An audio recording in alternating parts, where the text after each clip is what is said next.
we're all teachers who have taught a lot, so nobody here is new, and we haven't done one of these in-person teacher forums in a while.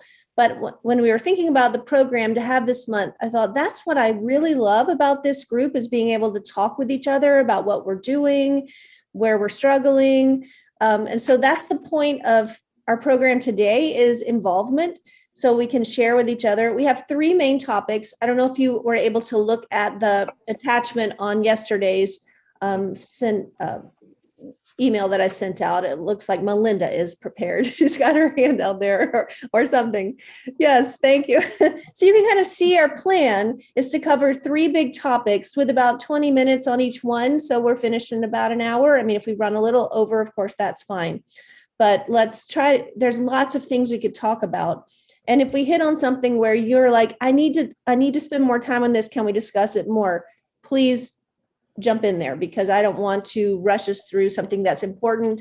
I also don't want to belabor the point on things we already are all set on. So I thought we would start by talking about our studio policies. Can you raise your hand if you have a studio policy, so I kind of see who has a studio policy? Okay, almost all of us. All right. So now is the time, if you're going to revise it, of course, before you, assuming that you have students get the new studio policies in at the end of the current school year, whether that's the end of May or the end of June for your studio. Now's the time to be thinking about what you might change based on any problems that have popped up in your studio this year. And some of the most problematic issues in anybody's studio, I think, are, what am I going to charge? How often are they going to pay me? What are the scheduling issues? How am I going to handle if the student suddenly says I can no longer come at this time, or I have to miss because I have a birthday party or whatever? Those kind of issues, you have to decide in advance how you're going to handle it, or else you're constantly making decisions all the time and you're working, answering emails and explaining yourself all along the way, instead of saying, hey, I'm so glad you have that chance to go to the birthday party. Remember, our studio policy says X, Y, or Z. So I'll see you at X, Y, or Z, whatever your policy is about that kind of thing. So I wanted to talk about some of those problems that you see listed there. So what about makeup lessons? Raise your hand if you do not offer makeup lessons under almost any circumstance. All right, so that's 1, 2, 3, 4 of us. Okay, raise your hand if you offer makeup lessons on a case-by-case basis. It just depends on what the situation is. Okay, you're a little bit more flexible. Raise your hand if you offer makeup lessons for any reason. If they cannot make the lesson, you will make it up at some time. Okay, so I only charge for the lessons that I give. Okay, all right. Charge, yeah, for what they get. Yep. Okay. Yes, Rachel. And then if I cancel a lesson, I will make it up. But if they cancel a lesson, no go. Okay. All right. All right. And just raise your hand if you are unhappy with the way you do things, because this is your studio. Is anyone unhappy or finding a problem with the way you handle makeup lessons? Ish, whatever. Okay. You're unhappy. Tell me why you're unhappy, Jerry. Because I don't stick to my policy. Sometimes I do. It depends. It depends. Like I raised my hand before. It depends on the situation. But my policy says no makeups, period.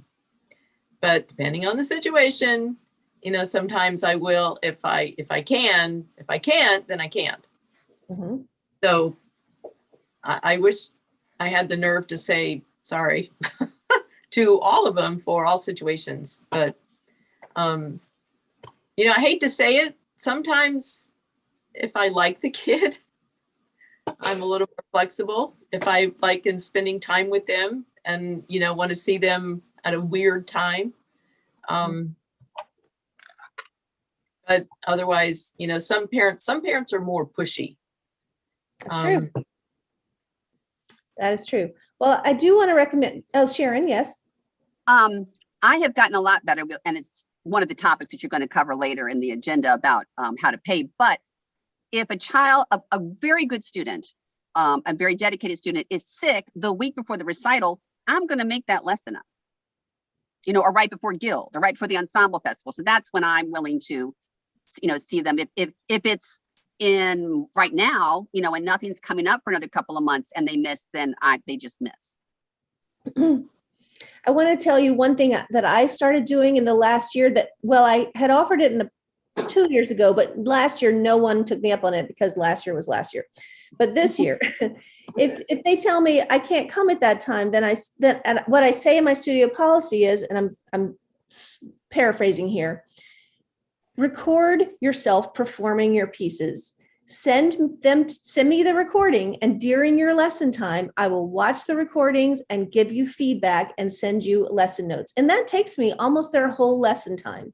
So you can do it whenever it's convenient for you during the week. That's them using their time not me using my time. And then having this 45 minutes of nobody's here, blah, blah, blah.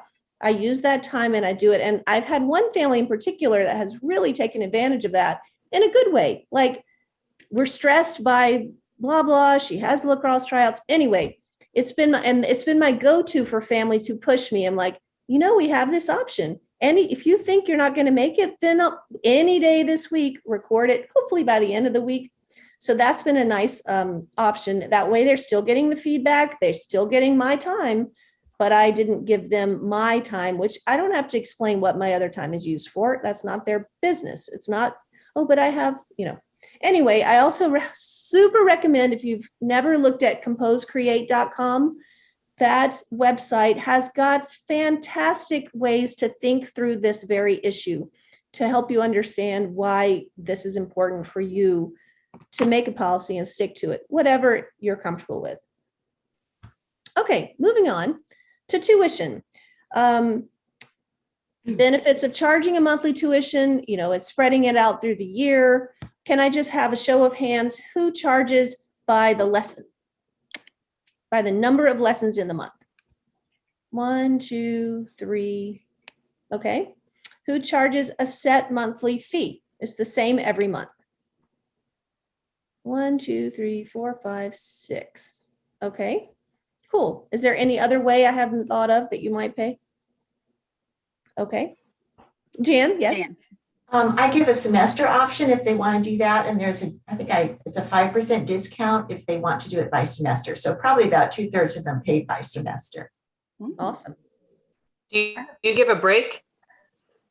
Do you give a price break by Yeah, I think it's charging for a about, semester? I'm trying to remember, I think it's 5% of a discount if they pay per semester.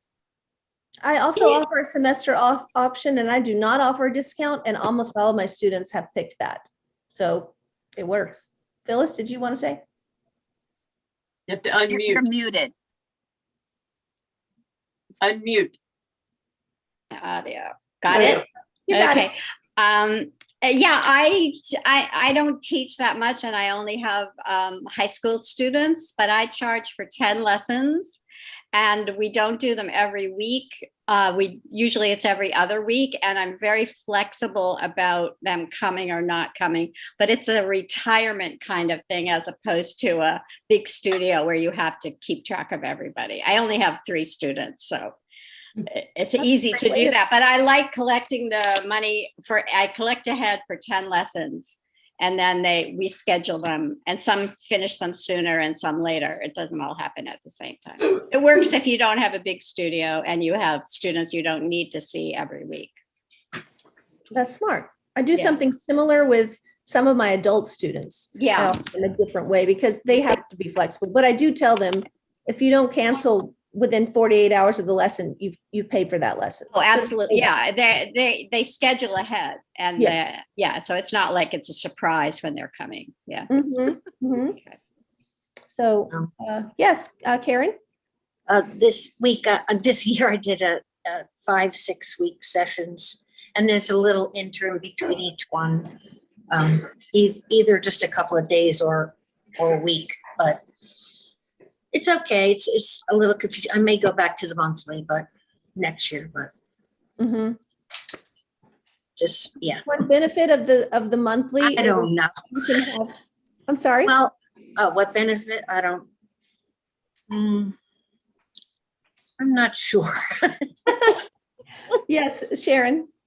I switched to the monthly, I think 2 years ago, and it's life changing because you don't get parents just deciding they're going to deduct, a week because they were sick and didn't cancel properly. And then anyway, and guess what? When you fill out the deposit slip, it says you just do like the same amount times 9. It's awesome. It's just been really, I think it makes them respect your time more and think of it more as tuition. I mean, this is something that, Claudia's been preaching this to me for 20 years, and I finally did it, and it's just been wonderful. I call it tuition. I don't call it fees or lesson anything. It's just flat out tuition. Yeah. Speaking of tuition, how many people incorporate a music fund in tuition that covers the cost of music, books, and festivals all within one combined fee? So just 2 of us. Everybody else charges separately for these events, 3? At the end of each term, I do books and fees that they add on to their monthly tuition. Okay, Claudia? I take in a fee per student by August 15th every year for the coming year, and that includes music and fees and anything else. I also take in it's a total fee. Right now it's $100 total, $85 for music and fees, and the $15 is a non-refundable library fee for the studio, for music, games, anything I decide. Okay, so can I ask, so you have $85 for music and festivals. Is that about consistent with what other people, is anybody significantly higher or lower than that? I do 75, which this year worked out well. Some year doesn't, depends how many festivals and things we end up doing. Do you refund and keep track of it, or is just, that's what it is? If you use more, yay for you. If you don't use it all, you lose it?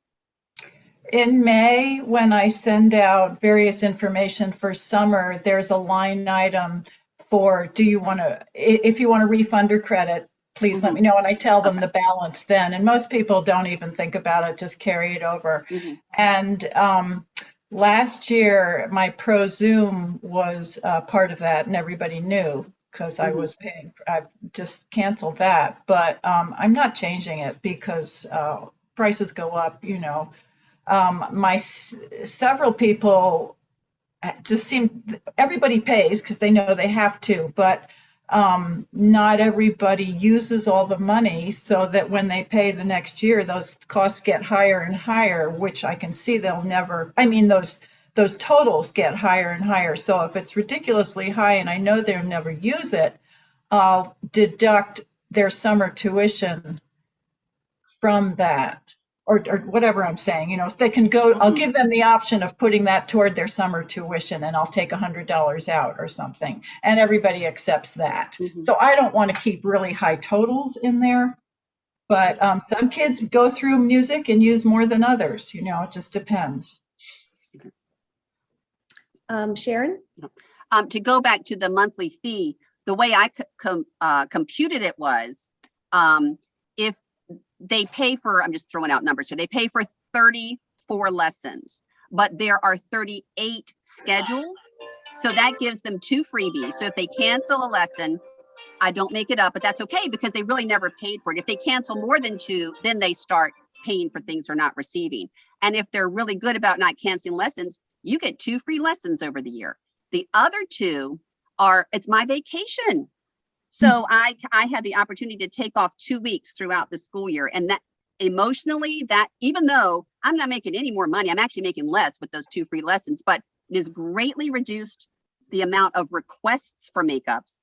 And mentally, I know I have 2 weeks that I can take off. Like I took off the week after the ensemble festival. It was glorious, So just emotionally, it's been really good for me.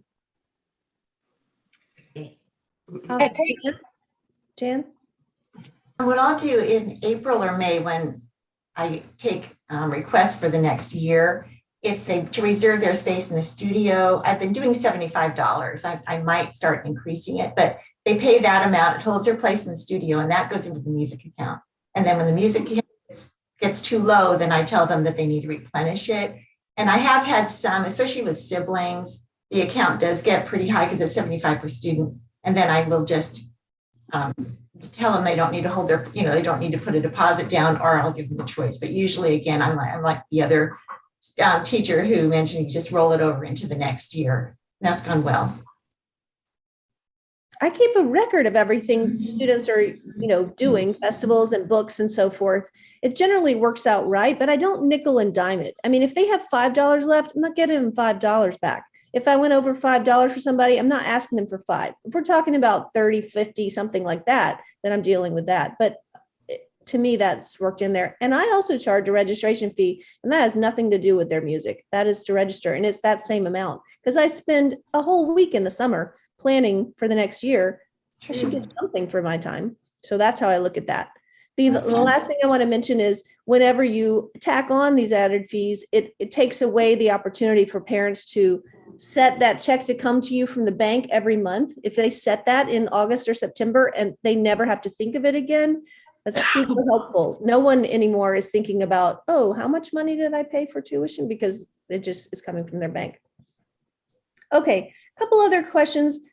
You brought this up, then we'll move to our next topics. Sharon, do you allow yourself to have time away from the studio during the school year, and do you teach in the summer? So like Sharon, does anybody else take some time off for yourself during the year other than, Christmas week and Thanksgiving? Do you take other time off? Claudia takes some time off. I take some time off. Anybody else, or are you like every week? Here we go. I always take time off. I am. Sandy's like always off. Seems Yeah, like. that was my vacation. I just follow Loudoun County Public Schools, so I take off most of June, July, and August. Okay. All right. I think, Yeah. I think that's one of the best benefits of being a music teacher is you're the boss. I just tell my students, I'm going to be gone for a week and there are no lessons that week, but otherwise I teach all the time. Yeah, that's what I do too. And if they can't come, let me know, and then I can know that not expect them, and I can use that slot for somebody else. Okay. You have a big studio, right, Kay? Yeah. How many students do you have? Well, maybe you might say I'm sick or something, which I am. But now that I started teaching, I've got between 70 and 80 a week. Whew. Take a deep breath there. Wow. So I do it every day, but I'm not married anymore. I'm a widow, so I'm the married widow. But my married part is teaching because I love people and I love giving and helping them out and vice versa. And I like that. Does anybody handle summer lessons differently? Like, is it okay? Raise your hand if you have a year-round tuition. It's the same and it includes summer. Nobody? Okay, so summer is different. Anybody want to share how you handle summer lessons? Just a quick summary. What's different? I usually just do Tuesday, Wednesday, and Thursday in the summer, if possible. Okay. As long as nobody pushes the envelope. Then okay. Rachel? Yeah, I set at the beginning of the summer, I set the number of weeks I'm going to take off. And I usually teach about 6 weeks over the summer, and I send those dates to my students, and then they kind of tell me when they can come, and that's when we schedule. Okay, Jerry? And they pay by the lesson. Okay, pay by the lesson. Jerry? Yeah, that too. They pay by the lesson, and I teach all summer. I take off a couple of weeks in August, but I just charge for the lessons they come to. Claudia? Me too. I do all of that, but the dates and the schedule are expected by June 30th, and payment for all the lessons they're going to take is also expected by June 30th. Mm-hmm. No makeups in the summer ever, unless they give me a week to 2 weeks notice that their vacation plans have changed. And if I can move them, I'm happy to do that. But otherwise, no makeups during the summer. Mm-hmm. I use Sign Up Genius, and I put the days and the times actually that I'm going to teach and send it out. And I try to, confine it to 2 days a week during the weeks I want to be here. And then in this case, I usually do it at the end. You had 6 lessons. So, and they can cancel for any reason, whatever. And I just have never any other way do they pay after the lessons. But in the summer, I'm like, fine, don't come. Yeah, but that keeps me from having to keep up the schedule too. They can just sign up right there on that site and I can go and say, okay, who am I seeing today? No, surprise. Wow. That sounds easier than what I do. In the summertime. All right. Thanks, guys. Anything else about studio policy you want to discuss before Claudia moves us into teaching strategies? You skipped over Monday holidays. I just want to say I do teach all Monday holidays, and Me people too. know if they're not going to, if they're going to be traveling on a 3-day weekend, they need to swap ahead of time. Don't bug me about it, or forfeit the lesson. So I don't know what other people do, but if I want everybody to get 34 lessons, I have to teach Mondays, and I don't want to fuss with Monday kids getting less. That's way too complicated for expectations and goals and recitals. Mhm. This is to Claudia. Do your students know each other's schedules so they can swap amongst themselves? Oh, absolutely. That's published. Oh, it's on the website. The whole teaching schedule, the whole calendar, everything is on the website. And they call me because they don't look at it, and I'll, send them where they need to go, and I'm happy to help them. So you got your own website. This Yeah. is all your own talent. Did you have someone help you set it up, or you did this yourself? No, I didn't do it myself. I had a parent help me with it about 10 years ago. Oh, yay. Those are the wonderful students to teach that have parents with all these talents. Isn't it? Mm-hmm. Good. That's great, Claudia. How much Thank does you. it cost you? It's $96 a year. It's through Squarespace. Worth every penny. That's great. And she chose a domain that was easy for me to update, and it was really hard for me to update at first, but I learned. But of course, I don't update it very often, and when I do, I have to relearn all over it again because they change it all the time. Supposedly, they think it's getting easier, but it's not always easier for me because I'm just kind of witless with computer stuff. But I get better. I get there. That's wonderful. Can't stand it. So if I liked it, it would be different, but it's not my favorite thing to do.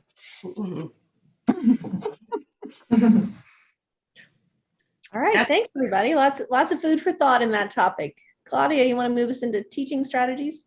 Sure. So Libby's outline included the motivation of festivals, and then composition and harpsichord and group classes and studio recitals. And when I was looking at this and she asked me to share this with her, I just went in and called it a brain dump. I just typed everything I could think of about what I did. So we don't have to review all of that studio goal and all of those festivals, but that is what I do. So if you'd like to discuss it or ask questions about it, I'm happy to explain. Certainly, we welcome anybody's ideas about are you using festivals or other performance opportunities to motivate your students? Absolutely. Mm-hmm. When I'm interviewing new students or talking about why do I do that, I tell them that in the world of music, there's not one right way to play the piano. And so a wise musician will get input from other accomplished musicians. So I look at it as not a competition or anything, but you're just getting someone else's opinion instead of mine, from the guild judge or whatever. And I think it's really important for them to learn how to accept criticism. That's a helpful life skill, and a very kind of, oh no, I'm losing my word again, but, doing it in the way you play the piano is a lot easier to accept than, other criticisms. But if you're used to doing that and looking at it and saying, I think that's true, I'm going to do that, or I don't agree with that, that's fine, that's their opinion, I'm going to still do it this way, then they can apply it to other things in their life. And deadlines, you're not going to practice unless there's a deadline. Most people anyway. Could I add to that? I have a student who's doing the blend and he's playing the fantasy impromptu. And I really can't play the fantasy impromptu as a best example, but I have another student, an adult student, he's an engineer and he can play the fantasy impromptu like it's a real fantasy, let's say, it's so fast. So I invited this student over during the lesson, and I had them play it for each other here in my studio. And I had them give each other ideas and what they thought of that person's performance, and just be honest. There's no criticism here. This is just to help each other. And they thoroughly enjoyed being able to play that for each other and to get input and to share that lesson. Mhm. That is a fantastic idea. I have a senior and an adult both working on Claire de Lune right now. I can't imagine their schedules would allow that, but thank you, Kay. That's a wonderful idea. Well, it was a real positive for both of them. They loved the experience and they got to hear different interpretations on the same piece. Yay, you. Jerry? I did that just this week with for the spring festival, the primary level 4. I had 2 students who coincidentally had lessons back to back and they were playing the same piece. And both of them have strengths and weaknesses as far as their preparation. And I thought, ooh, what if they played for each other? So I had one of them come early on Monday, and they played it for each other. And so then I asked them to, what did you think about it? I mean, they're only primary level 4, so they're, 3rd or 4th grade. But I thought it worked. It was pretty motivational because I told him ahead of time, you're going to play this for him next week and he knows what it's supposed to sound like. Yeah, good idea. So What I liked was they complimented. I said, you have to compliment each other first, and you have to be honest and then criticize each other after that and share that with no sense of being, critical, but in a positive way. Sorry to interrupt, Jerry. I have to say my thought or I forget what I'm going to say. yeah, and that's what I did. I asked them, well, what did you like about it? And what do you think they need to work on? So it was kind of fun. Great. Anybody else? I think that's a really good idea. I often utilize YouTube, but I always go to YouTube and see if the person that recorded it on YouTube is playing it right before I use it as an example. Because there's a lot of recorded YouTubes that are worse than my student is doing it. Yeah. Okay, shall we move on to composition, or did anybody have any other comments or questions about all my stuff I wrote? I love how you cover all the different styles of music. That's really important. That's awesome. Thanks. I did get more involved with competition this year. I've always run the NVMTA composition competition, but I don't always do it in my studio. But after we heard from Christy Talamy, I was like, you know what, that's a great idea. And so everybody's been working on a piece, but 9 actually finished one to enter the competition.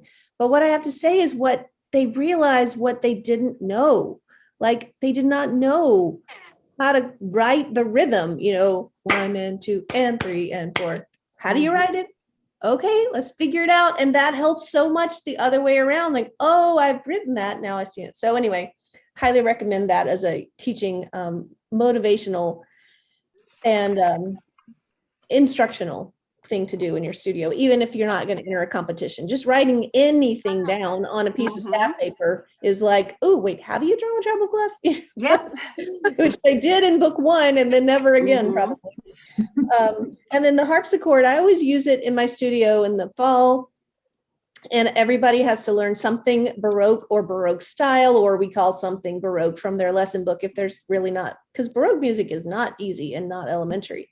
But then for the whole rest of the year, I can say, remember how that felt? Remember how it didn't make the different dynamics? Remember how we have to focus on the articulation? So there's so much from just the doing of playing the instrument for which the pieces were written. If you are not already trained on the harpsichord, I really would encourage you to do that and take advantage of it. I know a lot of us on this call do, but that's awesome. Anybody else have suggestions or ideas regarding composition or use of the harpsichord? So I missed Christy's speech or her presentation, both for this group and NVMTA. How do, are the students just generally writing it on staff paper, or are they using a program online somewhere? They could do it either way, but I think she and I would both agree they should start by writing it by hand. It depends though, if you're at a high school level and you have MIDI capability and you want to use you can do it that way easily. But her talk is recorded on the NVMTA website. And also she's going to be putting together some little 5-minute videos, which we hope to have out. And I could share them with FLMF or whatever in the summertime or by early summer to like help people get that little spark to, oh, how would I handle this situation? Or let me show you how it went from writing my song goes A, C, D, B to putting it on staff paper to finishing the piece. So just to help you see it, it does sometimes start from a mess. Yeah, Claudia. I would just say, Rachel, or anybody, if you missed her talk, to definitely watch the recording. It was fantastic. Yeah. There were lots of great ideas. It's on the NVMTA website under members area. Yeah, it is a little hard to find it. Thank you for. Okay. One thing I've done in the past is an arranging project. It was a couple of years ago, but I had everybody pick out a Christmas song, and they got to kind of arrange it the way they wanted to do it. So that was kind of fun and enlightening. Do you mean they arranged by improvising, or they had to actually write it? How do you mean? So it depended on the age. I did have most people write down what they wanted to do, whether it was on staff or just to write down, I'm going to play this chord with this, or, just some way that they could write it down, because we didn't have a ton of time. But yeah, and then we performed it for each other. And I didn't, I let them do it what they wanted to do. And so not everything came out great, but they had a lot of fun just taking a melody and then kind of just changing it up, making it their own. That's a great idea. Yeah. I have kids that never want to play what's written. Okay, then. So next we have the topic of group classes. How many people offer group classes? Okay. I have tried and tried, and people just scheduling, they're too busy. They're not interested. Even if I offer it free, that just hasn't ever flown.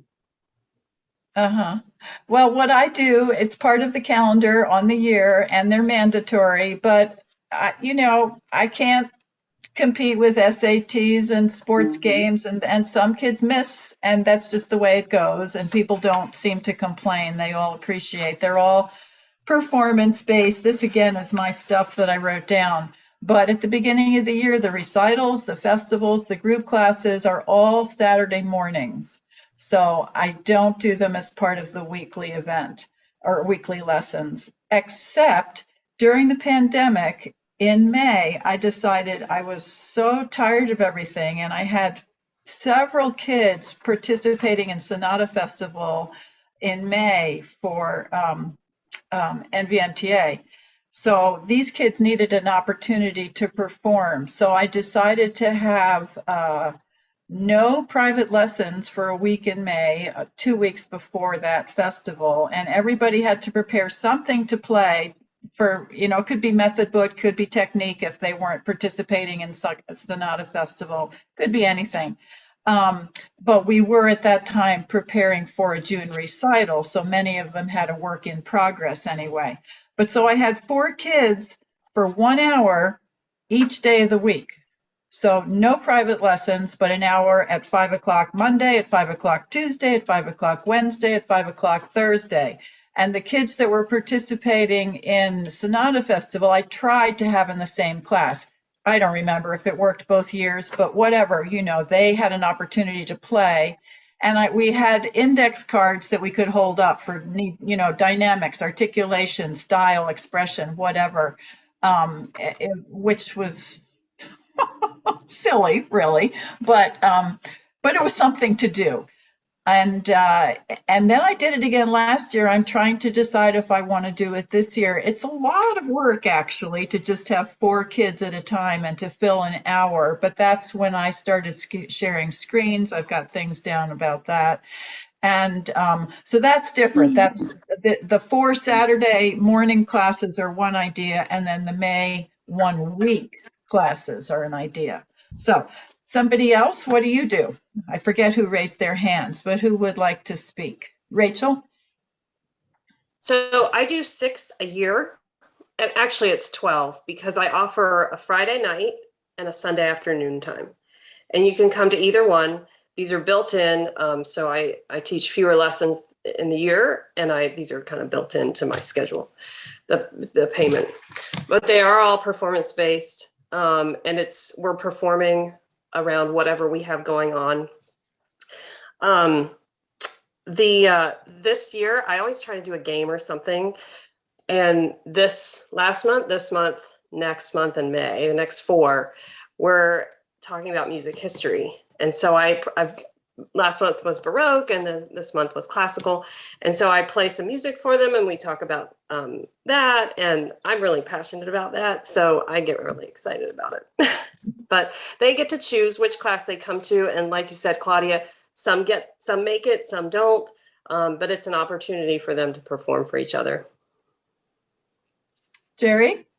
So regarding the extra activity in addition to just performing, how do you do you separate based on age or level, or how do you figure out what activity you're going to do versus the age that you're going to have?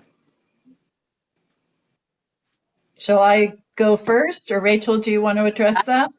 I'm asking Rachel. Oh, okay, good. Oh, good. So I try to make it somewhere in the middle, where it can be a good review for my older students, and it can be a good kind of eye-opening thing for the younger students. So this month, I didn't get to it in the second class, but I did intervals, and we literally talked about 2nd, 4th, 6th. Why are they listed together? And 3rd, 5th, 7th. Why are those listed together? And then I had the alphabet, and they had to roll this big dice, which I put it away now, but it has a 2nd or 3rd. And so I'd point to a letter, and they would say, what's the 2nd above that, or 3rd? So to the older kids, it might not be interesting, but it's at least review of something that maybe we don't talk about every day. So it's kind of like a middle of the road thing. Did that answer your question, Jerry? Yeah. Mm-hmm. Anybody else? No? Okay, well, I have 2 classes on Saturdays that are Jan has everybody. one. I'm sorry, go ahead, Jan. I haven't resumed my group lessons yet, but I'm going to before the June recital. But I usually do 3 group lessons during a year, usually a couple weeks before an event. And I need 3 group lessons to fit everybody who's there in my piano room. So they're usually an hour to an hour and a half long. The kids play for each other. They draw their name out of a bowl so they know who's next. That kind of makes it fun. They share positive comments. And then we go into our dining room. I have a large dining room table, and we play theory games and have refreshments. So sometimes there's an even number of girls and boys. It's kind of like one team against another, or just try to mix it up and make it kind of fun. So they all love those group lessons. And I don't charge for it. I try to do it by ability, but that doesn't always work. Usually it ends up being the parents, whatever their schedule is. And I don't teach on Wednesdays, so I usually do it Wednesday afternoons into Wednesday evening. Mm-hmm. Mm-hmm. Great ideas. Thank you all. Yeah. Anybody else, or shall we go on to recitals? So for studio recitals, who requires memory? Okay, anybody want to talk about why they do or why they don't, or people on the fence? Okay. How many pieces does each I'll say. student? Yeah. Go ahead. So I definitely encourage all my students to memorize their pieces. But if something is sounding beautiful, but they're just having trouble with something, I don't. I allow them to use the music, but I definitely emphasize that it's about expression, and it's about being musical and communicating what the composer wrote down. So it's not a crutch. I mean, I just want them to have a musical positive experience. And so that's why I don't always require memory, but I do the goal is to memorize. And if we get to that point and they can't, then they have that option. That's exactly what I do too. Mhm. Can I ask, this might be an ignorant question, but why, it seems like piano is the only instrument that people perform from memory on. Why is that? I know we're superior, but why is that? Well, it's just I my talked about this once. It was kind of recent that it was kind of a thing that when pianists started doing, big auditorium type recitals, then they thought, it needed to be from memory to be super showy. And she's the one who gave me permission. I mean, not personally, she didn't tell me, Libby, you should stop. But what some students are so nervous about memorizing. And I just felt like there was an atmosphere of fear at recitals. So I just was like, if you memorize it, great. If you don't, that's also fine. I'd stopped making it be like, well, you didn't get it there, so I guess you'll have to use, or you can't play it or whatever, because I don't memorize anymore and I play a lot of music. So I want it to be enjoyable, but that's just where I've landed in the end on those studio too. recitals. Me too. Yeah, memory is always the goal. And even if you don't get it, the piece that much better, to use the music up there. But yeah, that's. And sometimes we need to be working on something else, and I don't want them to keep playing a piece they've known for months. I mean, let's move on and play some new music, even if that means it's not going to be memorized in time. It's just not. I know that going in sometimes. Mhm. So last year during pandemic for the June recital, I was just so tired of everything, and some kids had managed to have good lessons online all year, and some kids hadn't. I had some younger children, a fourth grader, who just had to go back to 20-minute lessons, very, very short. He just was having panic with school and everything. And not everybody, I could see that I didn't have my normal tools. We couldn't record in the studio. They weren't in the studio. The older kids I had record and sent to me, but for many kids I said, let's just record one piece, and it was the simplest piece, whichever one they were doing. I always choose two pieces for every event. One's a project piece and one's a simpler piece. So if they could memorize the simpler piece, fine, and then the other one they use the music. And I will probably do that again, especially for the kids who play in Sonata Festival, because I want them to have something fun to end the year with. And it's a lot of work to prepare 2 sonata movements.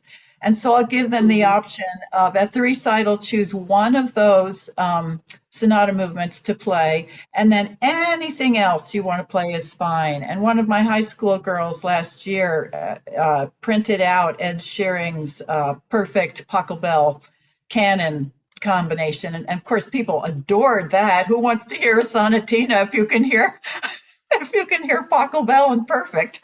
So, really, why are we playing the piano anyway? So anything I can do to help them feel comfortable and have fun was fine. So I think I'm probably going to do that again this year, even though we will be in person. And I'm going to leave it up to the kids. Memorize one and decide about the other. However, we do make memory maps. If you heard Nancy Breath's presentation, I've been doing that for years. And they have the option of using a memory map instead of the music if they feel they're really close, but some section is still just driving them nuts. Fine, take that piece of paper up with you. So, yes, Phyllis. I don't have a big studio anymore, but I've always stressed teaching them how to memorize, whether requiring it or not. They always have and some kids really don't know how to memorize. They say, oh, I'll play it enough times and then I'll be able to play it, which it's never worked for me. So I'm just waiting for them to fall apart in the performance if that's how they've memorized. So I have a lot of techniques I use to make sure they actually have a piece memorized, including memorizing hands alone, which if they can't play the left hand alone, they probably don't really know what is happening. And they're always shocked when they can't do that. And having landmarks and the maps and all that. So I don't just say memorize. I teach them how to memorize, and I test them that they actually have something memorized, especially if they're going to have to perform it. because they may think they have it memorized, but they don't. So I think teaching how to memorize is more important than requiring or not requiring it. Good point. Whether you're gonna require it or not, I think it should be part of a lesson. Right. Teaching how to do it, it can only inspire confidence. That's wonderful. Yeah. And one of the techniques I use is I just did it with a student who doesn't like to memorize yesterday. Make them play the piece on the wood of the piano instead of on the keys, so they don't have any touch to rely on and they don't have any sound to rely on. And they can't do it. But once they try a little bit, they can do it. And then just imaging it in their head with no touch and making them do those things, which are really hard to do, but I think they're tricks that will help them in life. You know, how to memorize, how to remember anything if you make it a concrete way to do it instead of just, oh yeah, I'll get this if I do it enough. So, anyway. So we need to move on to up-to-date technology, but I see, Kay, you have your hand raised. Did you have another comment? Yes, and it might go along with a little memory, but do any of you, let's say I have a student who's unmotivated, and he has, he's taking lessons, but I ask them, do you have a song that you really like? And there's no music for it. And I say, well, can you sing it? Or can you hum the tune? Or can you play it on YouTube? Can we listen to it on YouTube? And he'll have a song that he wants to imitate it. And I said, well, let's figure out part of it. So we'll go to YouTube and we'll get the melody, and then let's figure it out, so that he learns by ear rather than just by note all the time. And if he can play a few phrases on the piano by note, then we can add the chords. And then he can learn to start making it his own arrangement rather than always memorizing everybody else's notes. Great idea. That works for composition and improvisation and everything. Yeah. And especially like I teach pentascales, doing all the triads up and down. And I say, now let's play Mary Had a Little Lamb, in the key of C with no black keys, right? And then I have them, well, now you remember what fingers are what, play it in the key of G, and then let's go to the key of D flat. And it sort of puts in a whole new aspect of playing piano. And from that, then we go to fake books and making your own arrangements by reading the melody line and using the chords and the inversions and making their own little arrangements. Thank you. Yeah. So lots of great ideas here. Wow. So many people do so many different things. Okay, Libby, do you want to, if everybody's okay to move on? We've got technology coming next. Libby's the expert. I do want to mention any NVMTA members or anybody who would like to just try out a meeting with NVMTA. We're having a whole presentation about technology from somebody way more experienced than I am, the fourth Wednesday in May. So if you're interested in that, if you're not already a member, let me know. You can always visit. You can come to a meeting without being a member. You just can't keep coming to meetings without being a member. So I just wanted to talk about, the ways we've all had to transition to doing online lessons. I assume everybody did it at least for a minute, whether you kept it up or not. Have you found that you're still using online lessons in your studio to any extent in this year of 2022? Raise your hand if you have used online lessons somehow in this 2022. Okay. Raise your hand. I have. Yeah. Okay. Have you used them for sick days? If your student is kind of sick and can't come, do they have an online lesson from home? Yes. That's happening for me today. Just text from a mom. He has a sore throat. Should he come? No. He can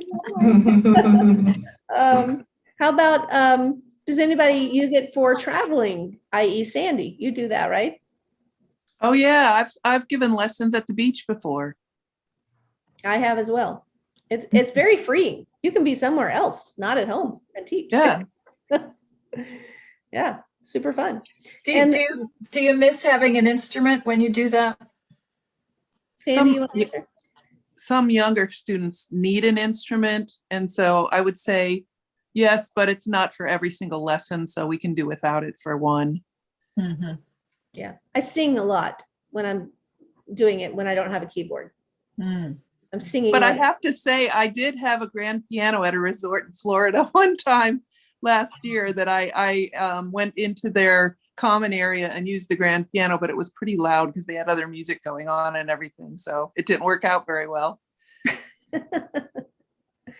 That's fun. Yeah, it has given a little bit of flexibility to both families, you know, also families. I've taught families, well, we're going to be in Colorado. Well, you know, I even taught someone who was visiting her aunt in Ireland. Well, my aunt has a piano. Great. Okay, we'll have your lesson. I'll see you then. That's great. It's been very freeing for both sides of us. I just put on here screen sharing. That's not something I do at all. Raise your hand if you're good at or use screen sharing when you're online teaching. Okay, we got Claudia. Want to tell us what's beneficial about doing it, Claudia? Well, last year, especially for older kids who are playing historic repertoire, I researched YouTube YouTube recordings that I felt I wanted them to hear instead of just me playing for them. Plus, I can't play half of the stuff I'm teaching. I don't have time to practice. And then you just share it. I got better. Half the time they would say, we can't hear it, because I would forget to turn on the sound. But I got better at that. And that was really useful. Also, we did, instead of having their theory books, which I could never check, and I wasn't going to go around and pull them all out of their houses, I used theory.net. Renee, who's doing the technology next week. Yeah, she is a big theory person, and she told me about theory.net, and I used that. That's free. It's very dry and cut, but it's a great resource for everything you want to know about theory at any level. So I created folders on my computer for folders for elementary, middle, and high school, and everybody had a folder, and so I would pre-plan during the month what I wanted to focus on, whether it was intervals or scales or something, and I dragged all that into each folder, and then part of each lesson during that month or whenever we were doing it, I would pull that up and we would share that. And you could hear it. So I forget exactly how it works, but there was listening involved and answering, and they liked it. And then the third thing is the escape room games here. Is anybody familiar with Lila Viss and her websites and all of her information? She's a fantastic teacher out in Colorado. I think the website is down there, lilaviss.com. I recommend you look up her website. She does all kinds of technical stuff. She is so creative, really, really incredible. She and Wendy Stevens are pretty amazing. Wendy Stevens does composecreate.com. And so Lila has tons of games, and she and somebody else put together all of these escape room games. And if you're familiar with escape room, I don't know if I can adequately describe it, but the website is there for one of the games. It's on YouTube. So, for instance, if it's on scales, and there's all levels of anything you could imagine, it starts with, there's always something about nature. So this was about turtles. So you read about turtles, and then you have to put in a code, and you're screen sharing all of this. And I did this with groups as well as individuals during lessons before the group so that they could do it. And we were all reviewing natural minor and harmonic minor scales. So first you read about the turtles, and then you go to the first page, and you have to answer the questions, and the questions each equal a code, A, B, C, D. So whatever, each question has a letter that's the appropriate answer. And I then type in capital A, capital B for each correct answer. And if you get the correct code for each question, you escape and you go to the next page. so that within each game, there are about 4 or 5 pages, and each page requires this correct answer for 2 or 3 questions that creates this code that then allows you to go to the next page. And each one gets a little more complicated. We did it with rests, we did it with rhythm. So one of the rhythm was you're adding up quarter plus eighth plus half plus, you know, something. And then the next page might be the same idea, but it's all in rests. I mean, she is a genius. And at the end, on the last page, it's some fun thing. And you have to answer questions about how many kinds of turtles are there. And then there's this little mini video of all the baby turtles leaving their nests and going down to the beach, you know, and she incorporates all of these different concepts. It's fantastic. The kids love it. And I actually got good at doing it. So I haven't done it this year yet, but I do plan to in May. Toward the end of the year, I get better with that, during each lesson having my laptop up for them each to have the opportunity to play the game. Sometimes I do rhythm cups. This year we did music history, so we went through all the eras. I don't have time to talk about all that, but I had videos up for harpsichord and forte piano and building a piano, and, you know, going through how all of the piano sounds have changed based on the musical history era and the composers. So if we had been online, all of that would have been screen shared too. So does that answer questions? It's a lot of talking. That's a lot of good information. I thank you for the website. That's something to spend time on. Yeah. The other website, the Curious Piano Teachers, I discovered when I attended the National Keyboard Convention last summer. That's the Francis Clark whole world. Every other year they have a convention, which I think is better than the MTNA. Sorry. They both have good things. Well, it's just more about teaching. I think it's just a little more, anyway, whatever. But the Curious Piano Teachers are 2 women, one in England and one in Belfast, Ireland, and they have a website that you can check out. Sorry, my phone is screaming here. And you can go in and look at some of their stuff for free for a free month. And I was so impressed because they do curiosity boxes, and I love to learn about teaching as much as I love to teach. And they put out a curiosity box every single month, which incorporates a video and worksheets and listening and webinars from other people that they have used. And so if you have time to look at that website, you can explore that. I've learned all kinds of things. They're just so creative. And they're all about creativity. If you're familiar with the International Baccalaureate program that some of the high schools offer, it's everything, all of your senses and your learning styles are incorporated into this. So each unit, each monthly box is on something. The January one was all about listening. The February one was all about incorporating, I'm not going to remember them all, but the 4 frames, they refer to it, the framework of being a good teacher is your musicianship, your taking care of yourself, your teaching style, student teaching style, and something else. I forget what it was, but I can look that up and tell anybody if they're interested. They're pretty incredible. There's a lot of amazing teachers around.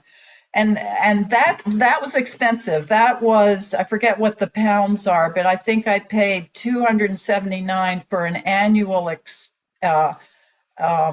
annual subscription. Plus there was a fee for overseas. It was $8 or something. And that was a discounted price because I took advantage of signing up during that conference. So I don't know what it would be, and I haven't decided whether I'm going to do it again this year, but it is just so fun for me as a teacher to go in and get all these ideas that I might do it. So that's my education. Anyway, go ahead.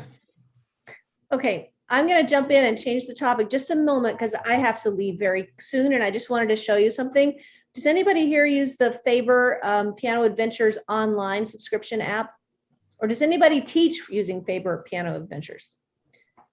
Yes, yes, yes, some do. So I think it is fantastic. I was like, why should I pay $9.99 a month? But you have access to everything that they publish. I mean, everything. Christmas, performance, adult, literature books. And then you can go and open each book. So I do this in advance of each kid's lesson. So I remember, okay, we were just doing that page, what unit are we in? Let me remember what's coming up. And of course, when they were online and I was at home, I could see exactly the page they're on and know it. And I can plan better in advance. And I don't have to be, A, I don't have to be home. And B, I don't have to let me go get all those books off the shelf. So they're all right here, which I think is fantastic. The other thing I use is Fourscore. Does anybody use Fourscore? Do you have an iPad or, yeah. Do you create set lists for your students' music? That's something that I've found super helpful. So I have a set list by family.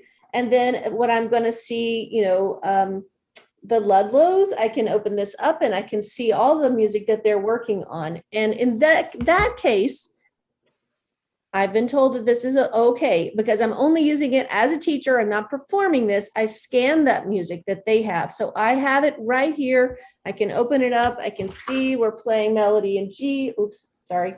That's the piece we're working on. And I can, make really specific comments. And then also when we're in the studio, I have it right there without having to, again, juggle a million books. Just get my iPad over here. You've got your book over there on the other keyboard.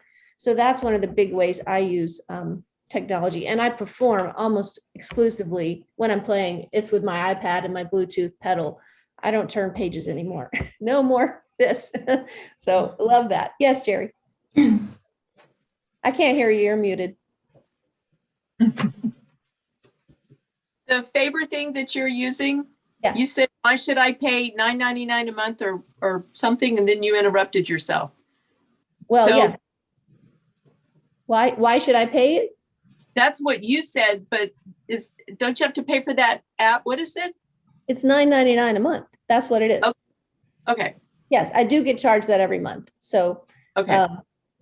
But, and you're like, well, I could buy all those books over time. But again, that would take up an enormous amount of space on my shelf. I don't want to own all that hard copy. I would like to declutter my studio. So this is a great way to simplify also. And I'm paying, and they update it every update that happens, it appears in the book. Sometimes my edition is more updated than my students' edition. That's been interesting. That's happened. They've really been changing things, changing titles, changing words, lyrics to pieces. And it allows me to show them, what's different there too. And when it comes to theory, the thing I do is if they're doing their theory at home and they're not in the lesson, they have to send me a picture of it. It can be a scan, it can be a screenshot, whatever.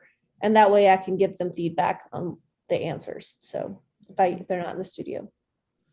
I have loved being with you all. I have another appointment. If you want to keep talking with Claudia, feel free, but I have to sign off now. Thank you so much. Thank you, Lindy. Thank you. Jan, what's your phone number real quick? 540 Uh-huh. 8696. Wait, 540, what? 338 Uh-huh. 6696. 338-6696. Okay, and I can call you right now? If we're done, if I'm Claudia's going to happy- keep talking, I'm going to listen. Okay. Yeah, I'm happy to stay until noon and review the rest of these things if anybody wants to discuss them. I'm sorry I took up so much with screen sharing. I forgot Libby needed to leave. Does anybody use composition technology with NoteFlight? I don't. No? Okay. And then did anybody use Piano Marvel or others besides the Faber and Faber that she mentioned? I use all the books, so I have everybody's book here, or I make Or I make a Xerox copy of just a page for Spring Festival that they're using so I can play along with them, and it's a working copy and that's legal, and I toss it afterwards. Or I keep it if it's a great piece and I know I'm going to use it again. But I do have a huge library of music here. Anyway, Jerry, what were you going to say? Well, I do and did Piano Marvel before COVID, but since I moved my my digital piano behind plexiglass, it's not available to do Piano Marvel anymore. So I don't know when that's going to change. So I don't subscribe to it at the moment. But if you don't know anything about Piano Marvel, it's a method that you can use digitally on a digital piano, but it's also a site. They have a separate sight reading section or category, which I think is terrific. And I've tried to get some of my students they would have to pay. They can buy a subscription for like $11 a month for them at home if they have a digital piano. And it's really cool. You plug your iPad or whatever into the keyboard and it highlights, it tracks. So like if you've got, Mary Had a Little Lamb, it's the highlights bum, bum as it goes through. So your eyes can follow. The music does not disappear like it does with the other one that I can't think of right now. But it also, it tells you, it gives you a score when you're done because you've got to play along with it as it's tracking. And it grades you on rhythm. If you don't land your key with the note that's on the, that's flashing on the screen, then it does, you miss that. So it's grading you on notes as well as rhythm.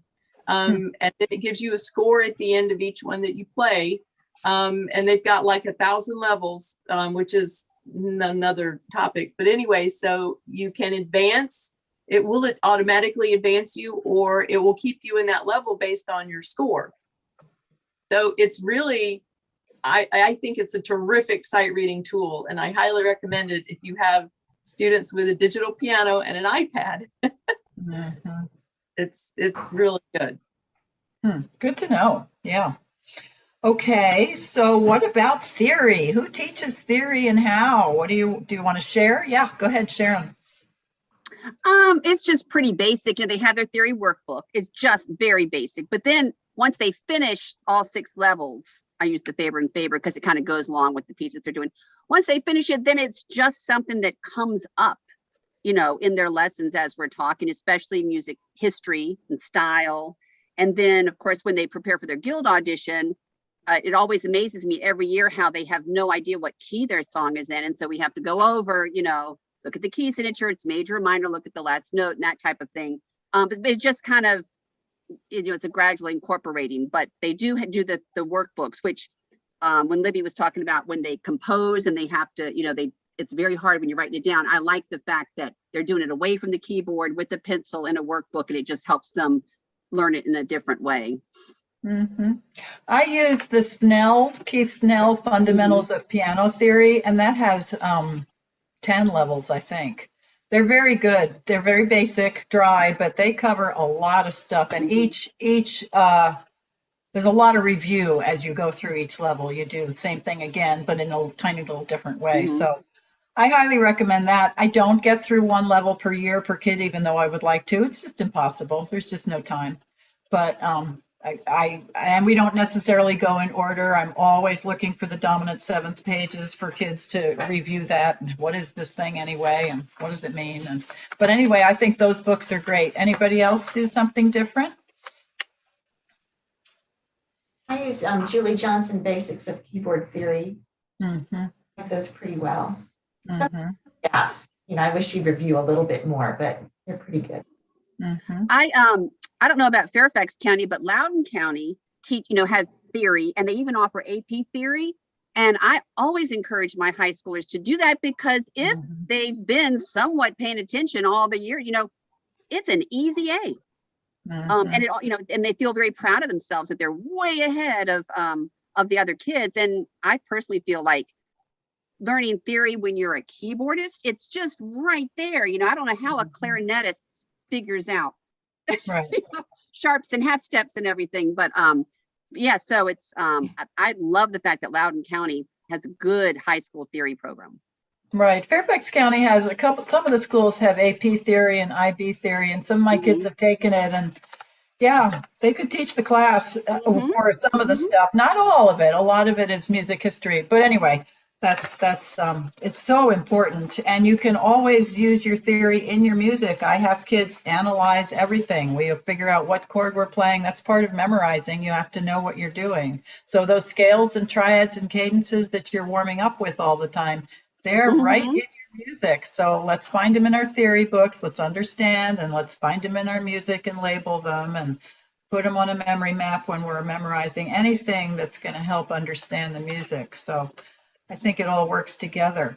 Okay, so moving on then to note-taking and lesson assignments.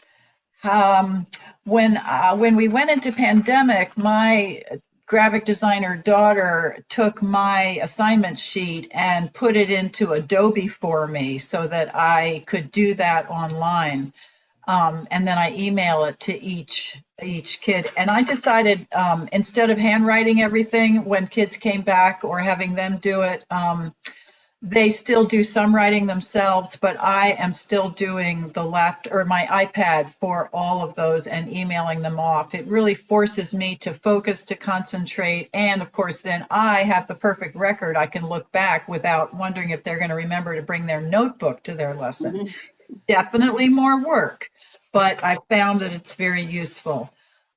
So it's not Google or Notability. It's just this other thing that I've come up with, but it works for me. So what else are people doing? Anybody want to share? Mine's pretty old school. I do the notebook and the writing, and if they come in without their notebook, that's a great way to see if they looked at their notebook that week, because I'll say, well, what's your scale this week? You'll just have to help me. And they'll be like, oh. But anyway, I'm still old. I'm still old school in a lot of this stuff because I kind of feel like I'm, on my way out. I'm phasing out and phasing out. I mean, it's great. All this stuff is great, but I'm old school on a lot of stuff. Yeah.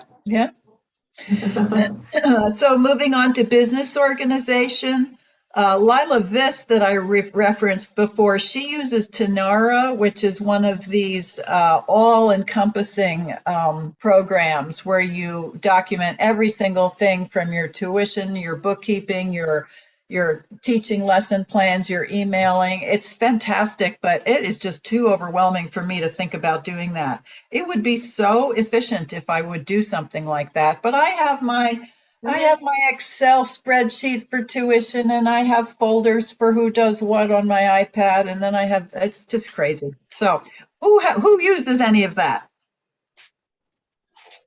or wants to learn? Are we all old school here? Here we go. I know. I think Libby has used Teacher's Helper when that first came out. I don't know if that's still what she uses or not, but she's more technology savvy and more efficient, I think, with how she uses her iPad for all of her stuff. So she's been helping me learn how to use scanning and stuff on my iPad for Fourscore. But I barely know. Anyway, so we're all not interested so much in that. And then I'm sorry, as I said before, I don't know if she would have had something to offer about duet or concerto practice using GarageBand or Voice Memo. Have you done that for your duets with the Ensemble Festival? She probably used that. She recorded everything herself and put it on the website in Dropbox.